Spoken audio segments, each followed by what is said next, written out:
things to point out. Everybody going to have to pit here, right? But once you make this pit stop, you're in the window to go the distance. You won't have to come back unless we get a caution. And a lot of these drivers do have a set of sticker tires laying in the pits. So if we got a caution late, they would likely come again after this green flag cycle. But I think not anything for the 17. That's Kyle Larson. So they make a slight adjustment as they put on sticker tires and take Goodyear fuel. And the 21 of Austin Hill there on the right side, he said it fires up way too tight and it takes too long to come in.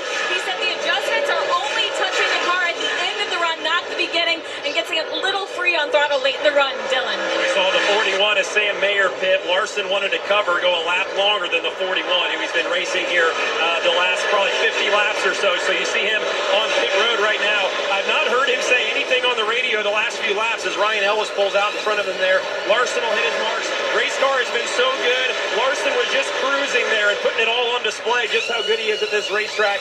They'll go around and change 4 tires, add fuel to the 17. Justin Allgaier in as well said they were neutral to free, and then entry they were tight. So he kind of had all the spectrum covered there for Allgaier. They'll change tires and add fuel as well. Zilich and Sanchez, the two drivers that are yet to make a stop in this green flag cycle. Once they do, it will circle back to Kyle Larson in the race lead.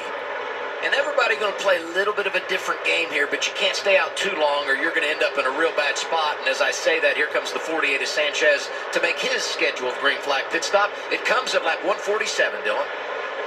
And the Miami native has been inside the top 10 for most of the day here. It's a good run going for Sanchez. They're going to free up his exit just because they felt like the track was going to trend in the opposite direction. So there's the adjustment there with the chassis adjustment on the right side, 4 tires and fuel for Nick Sanchez. Zilich as of now staying on the racetrack, but the 88 giving up the top spot, and the rookie will come down, get his service at lap 148, and that will put Kyle Larson back in the race lead. Let's follow the 88 into his stall, Dylan. Yeah, so Zilich runs long here, and he will be one of the last of the leaders to make his stop. His only report was just that he needed more security, so they're going to make an adjustment to get him a little bit snugged up there. He's got to wait for Myatt Snyder to get by. Now they'll make the hard left-hand turn into his pit box. A little bit awkward angle. Go with the tear off there on the front for Zilich. 4 tires and fuel for the 88 and a chassis adjustment. When this cycle of pit stops began, the advantage for Kyle Larson actually grew to 7.5 seconds over second place Sam Mayer. He was more than 13 seconds in front of Austin Hill. We were kind of having that discussion as these guys were making their pit stops. So with that, they come off of turn 4, back to the start-finish line, and we'll be able to get a baseline on what the difference is now. Showing 4.3, I'd like to see it cycle here as everybody comes back across the start-finish line to see exactly where he is. And there you see at the Homestead Miami Speedway, going to break. We saw the 88 of Connor Zilich making his green flag pit stop. He clipped that tire, and I was curious, if the tire gets out of the stall, could there be a penalty? Nascar said, no, there was not a penalty for that. However, they were penalized for having someone over the wall too soon. So the 88 once again going to have to pay a debt to NASCAR in the final stage of the race. It almost looks like it was just that other car was pulling out. Those guys jumped too soon, Parker. Not this, like just the timing of the 91 of Myatt Snyder pulling out his box and the 88 trying to get in. From these angles, it's tough to see when the crew was out there for us. Maybe try to get the video from NASCAR, what they used to make that call that can kind of show us the timing a little bit better there as to when the crew was actually on the ground compared to where the car was on pit road. Yeah, I mean, these stops and all the timing of that is so choreographed. And these teams work all week long to make it. It's at Miami. And I would say if there's any race you could pick to run second in, it would be the one that running second might pay $100,000, Parker. That's a good one to finish second in. Right.